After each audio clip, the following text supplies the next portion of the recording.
tenemos entre manos un tema que, a primera vista, podría sonar a algo que solo se discute en los pasillos de las facultades de ciencias políticas o en esas reuniones a puerta cerrada. Ujú, totalmente, suena súper técnico de entrada. Exacto. Pero la realidad es que estamos hablando de algo que toca la vida laboral, el bolsillo y el día a día de millones de personas en todo nuestro continente. El objetivo de hoy es desentrañar un misterio fascinante, Y muy vigente además. muy vigente. ¿Qué hace exactamente que las personas confíen o desconfíen de los sindicatos en América Latina? Y francamente, la información que tenemos hoy está llena de sorpresas y mitos que, bueno, estamos a punto de derrumbar por completo. Así es. Para guiar esta conversación, nos vamos a sumergir en un artículo académico sumamente riguroso y muy reciente, publicado este 2025. Se titula Política de clases y confianza en los sindicatos en América Latina, y fue escrito por los investigadores Pablo Pérez Ahumada y Kevin Carrasco. Claro, y para quienes nos escuchan y realmente aprecian cuando las afirmaciones están respaldadas por información súper sólida, es fundamental dimensionar la magnitud de la evidencia que sostiene este trabajo. Sí, porque no son dos encuestas, digamos. Para nada. No estamos hablando de una encuesta pequeña hecha a la salida de una fábrica.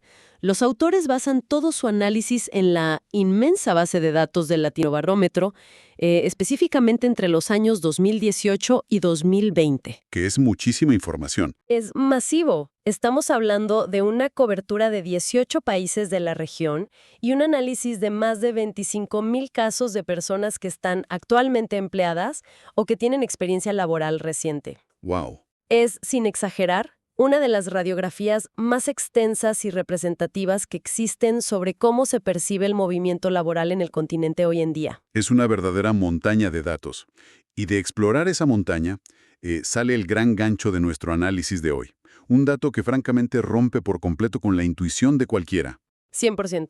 Porque si lo pensamos, o sea, la lógica más básica nos diría que un sindicato muy poderoso, muy grande y ruidoso, automáticamente genera confianza en la población, ¿verdad? Esa es la suposición lógica, sí. O que, por el contrario, un movimiento sindical débil y pequeño es sinónimo de desconfianza total o de irrelevancia.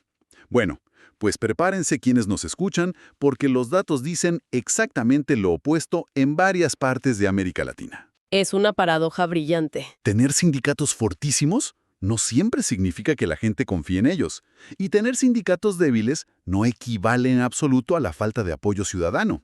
Tradicionalmente se asume que el poder institucional, este poder de sentarse a negociar leyes y tener grandes oficinas, se traduce directamente en legitimidad social. Pero este estudio nos toma de la mano y nos demuestra que esa ecuación es muchísimo más compleja. Totalmente. Depende de una red de factores increíbles que van desde, no sé, el tipo de contrato que tiene una persona para llegar a fin de mes, hasta la historia política reciente del país en el que vive. Ok, vamos a desempacar esto porque hay mucho hilo de donde tirar. Empecemos por lo más básico, por el nivel de la calle, el factor individual. Ujú. ¿Quién confía realmente en los sindicatos hoy en día? Cuando cruzamos a alguien por la calle, ¿importa realmente a qué clase social pertenece para predecir si confía o no en un líder sindical? Importa y mucho, aunque con unos matices que nos obligan a mirar más de cerca. Los datos muestran que la posición que alguien ocupa en el mercado laboral condiciona enormemente su visión sobre estas organizaciones. Ok. Las personas que pertenecen a la clase trabajadora clásica y a la clase media asalariada son las que muestran mayores niveles de confianza, con un 35% y un 36% de probabilidad, respectivamente. O sea, los empleados tradicionales. Exacto. Esto tiene un sentido histórico muy claro. Los sindicatos nacen precisamente para representar y defender los intereses de quienes reciben un sueldo a fin de mes.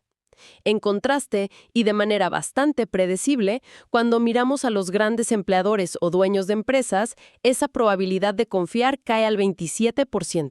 Claro, hasta ahí los números cuadran perfectamente con lo que uno esperaría leer en cualquier libro de historia del siglo XX. Los trabajadores confían más, los dueños de empresas confían menos. ¿Al cual? Pero leyendo los detalles de las fuentes, me encontré con un grupo que rompe este esquema por completo. Un verdadero momento de revelación, la verdad. ¿Qué pasa con las personas que trabajan en la informalidad? Uy, ese es el gran tema. Porque no estamos hablando de un grupo pequeño. Estamos hablando de una parte gigantesca de la región que sale a buscarse el pan todos los días sin un contrato formal.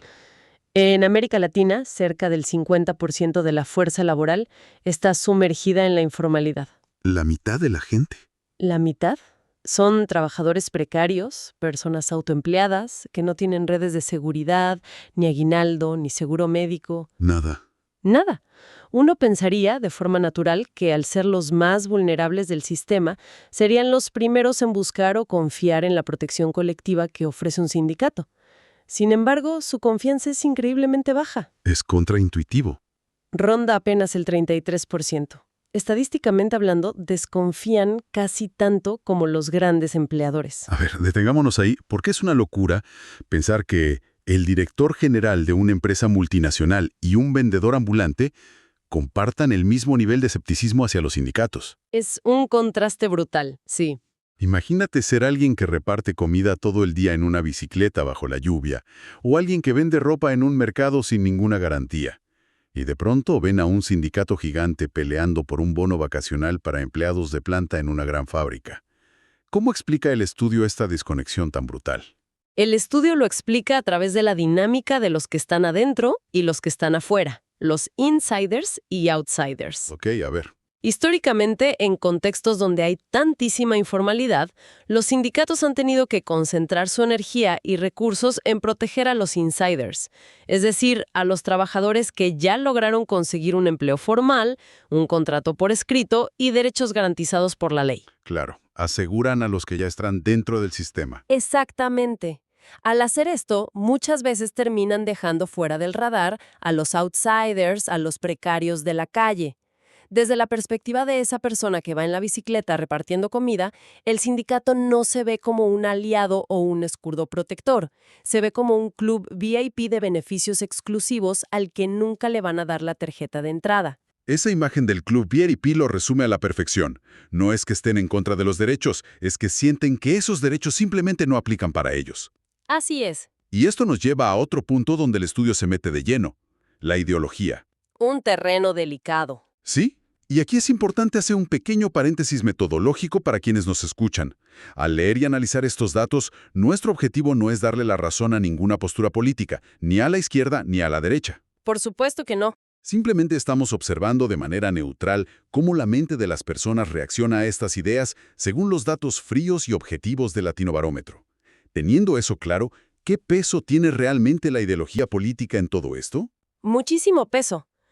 Ciñéndonos estrictamente a lo que respondieron las personas en las encuestas, quienes se autoidentifican con la izquierda política tienen un 29% de probabilidad de confiar en los sindicatos, frente a un 24% de quienes se identifican con la derecha. Sigue habiendo una brecha clara. Sigue existiendo un vínculo histórico y normativo profundo entre las ideas más progresistas o de redistribución y el apoyo al movimiento sindical. Pero, y aquí viene el golpe de realidad del estudio. Más allá de si alguien es de izquierda o de derecha, hay un hallazgo sobre la confianza en las instituciones en general que es absolutamente demoledor. Sí, el nivel de fe en el sistema mismo. Si entiendo bien, el estudio plantea que quien desconfía del gobierno de turno, del Congreso o de los partidos políticos, casi por inercia termina desconfiando de los sindicatos, sin importar lo que el sindicato haga. Exactamente. Los sindicatos no flotan en un vacío o en una burbuja aislada. La ciudadanía los ve como una pieza más del gran ecosistema institucional del país. Son parte de la misma foto. Son parte del mismo engranaje. Los números del Latinobarómetro son brutales en este aspecto. Si el nivel de confianza institucional general de una persona es 0, es decir, no cree en el Congreso ni en el sistema judicial, su probabilidad de confiar en los sindicatos se desploma de inmediato al 17%. Bajísimo. Máxima, esa probabilidad salta a un increíble 75%. Si hay una crisis generalizada de fe en quienes toman las decisiones, los sindicatos son arrastrados por esa misma ola de escepticismo ciudadano. Y a toda esta mezcla de clases, informalidad y política, de pronto se le suma un evento que nadie esperaba y que sacudió el tablero por completo a nivel mundial.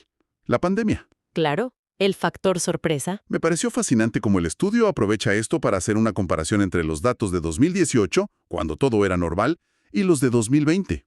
¿Qué le hizo la pandemia a la confianza en los sindicatos? La pandemia funcionó como una especie de lupa gigante, un amplificador masivo de las brechas de clase que ya estaban ahí, pero quizás algo ocultas.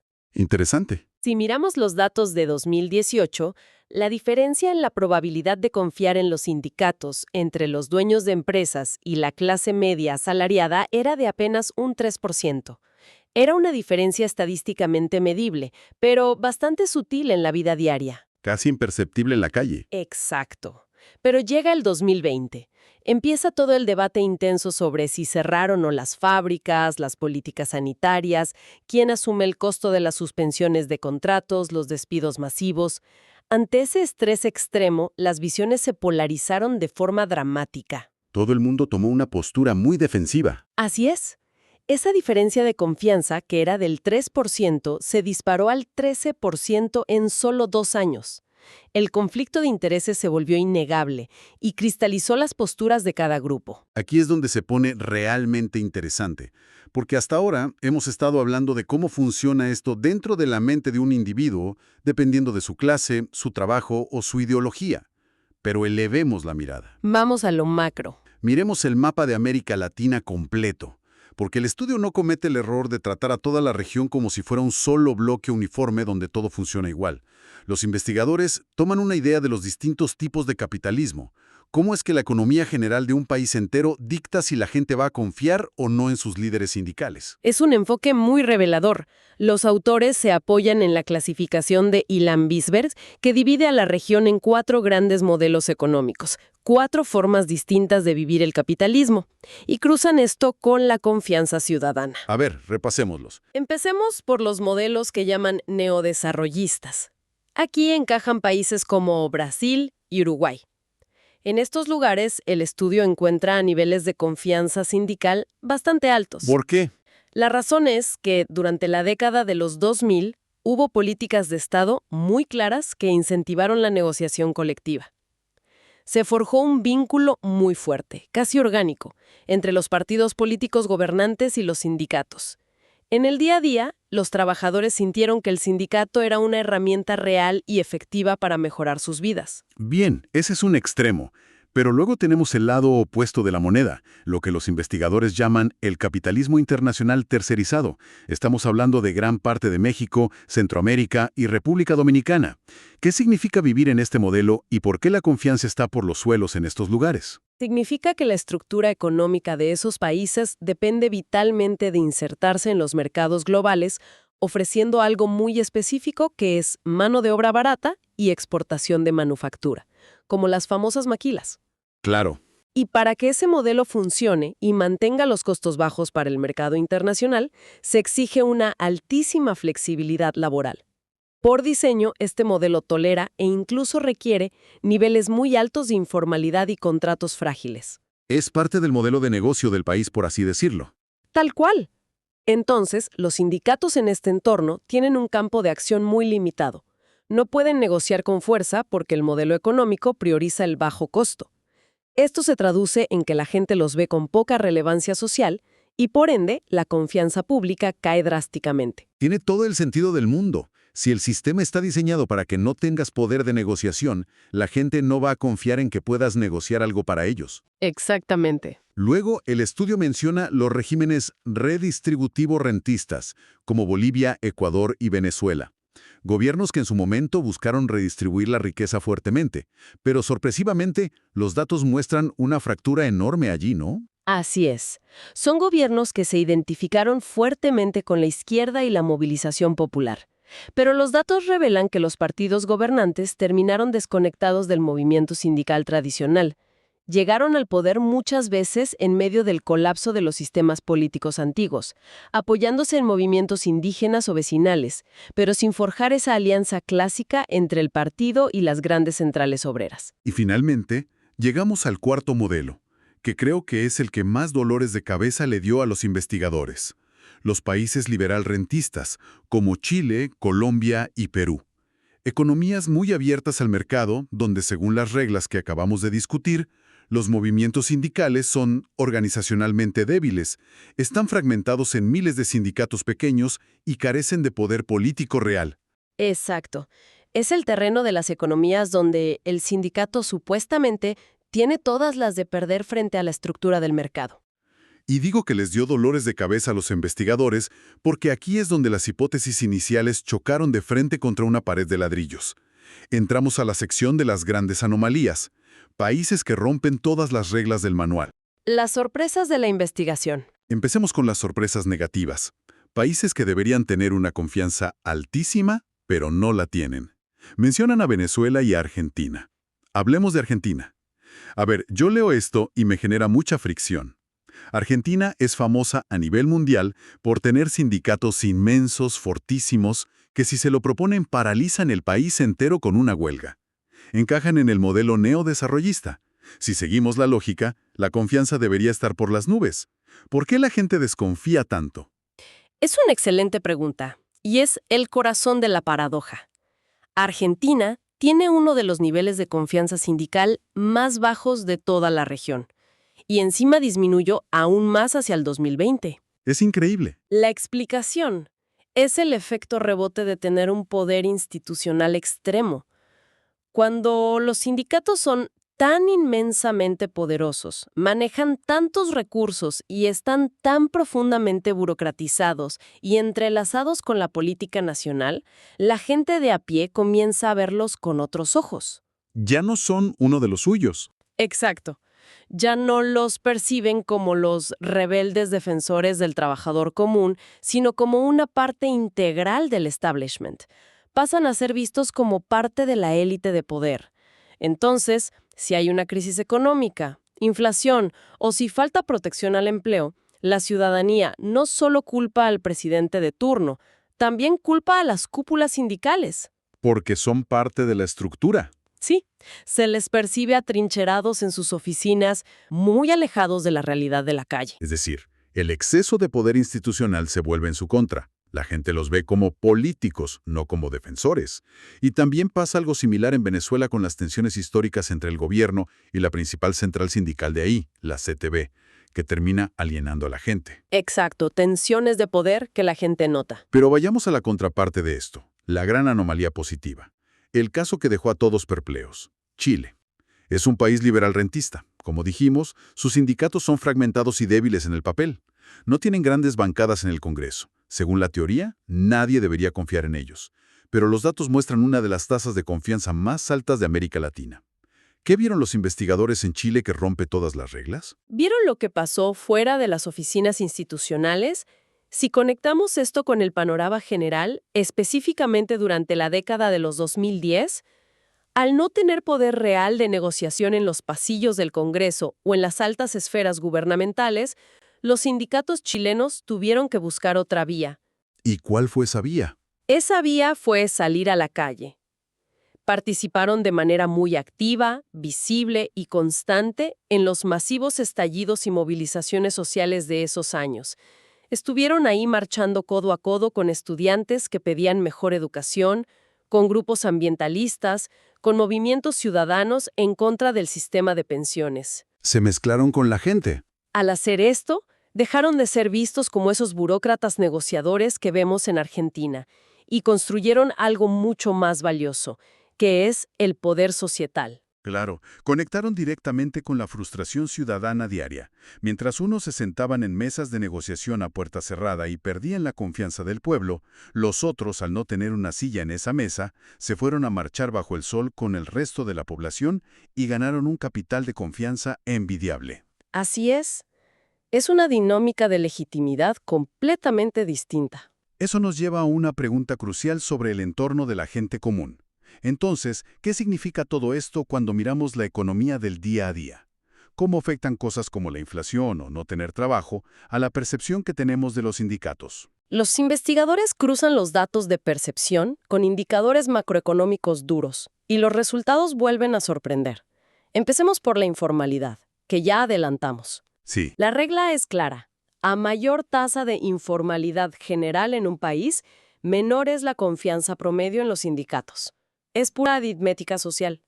Si la mitad de tu población siente que el sindicato es un club exclusivo que no le resuelve nada, el promedio nacional de confianza se hunde. Bien, eso lo entiendo. Pero luego viene el desempleo, y aquí, honestamente, cuando leí esta parte pensé que había un error en el texto. A ver si me lo explicas porque me cuesta creerlo. Cuéntame.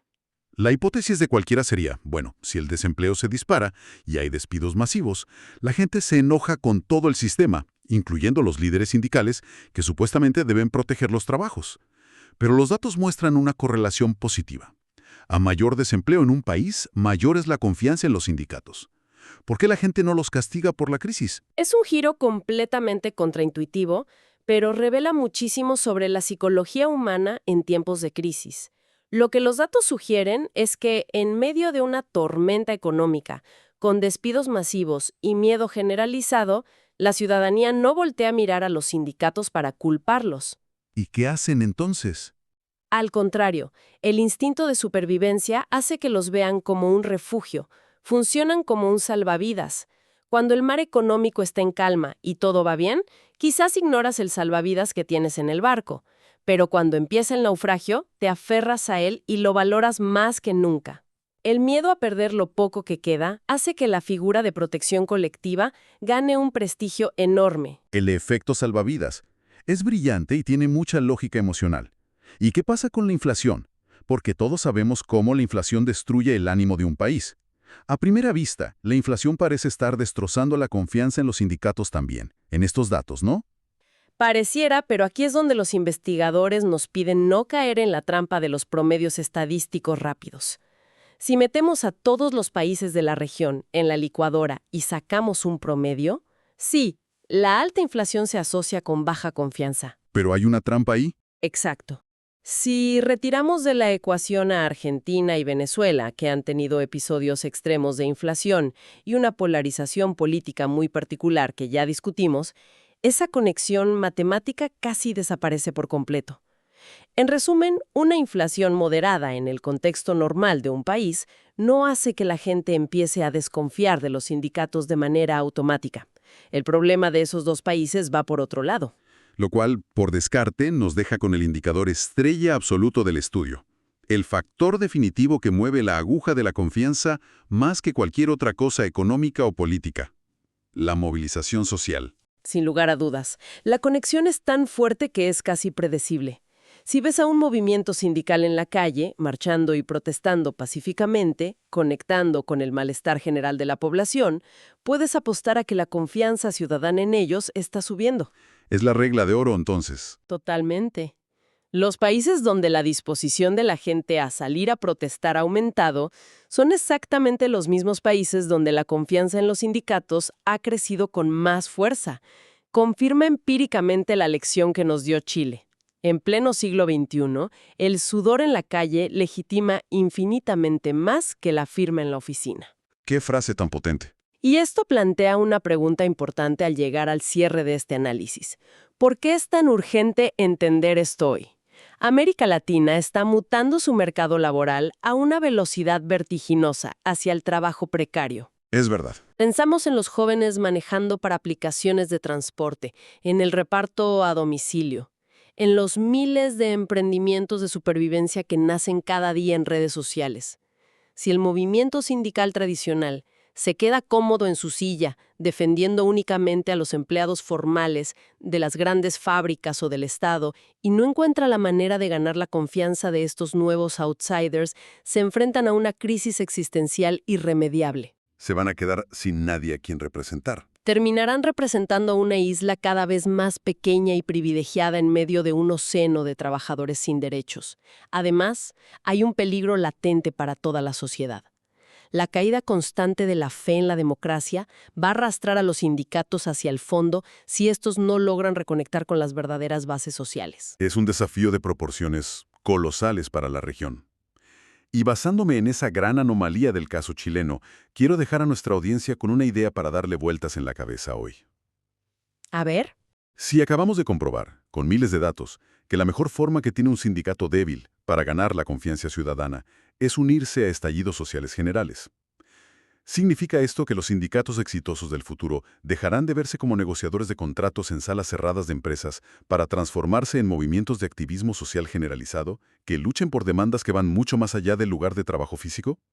Es una gran reflexión. Es una reflexión profunda sobre cómo va a sobrevivir la idea misma de solidaridad colectiva en las próximas décadas. Y bueno, agradecemos enormemente a quienes nos han prestado sus oídos para acompañarnos en esta inmersión profunda. Esperamos de verdad que todos estos datos, sorpresas y reflexiones sirvan para ver con una mirada mucho más aguda la realidad laboral que todos compartimos. Hasta la próxima, y sigan con esa curiosidad siempre a tope.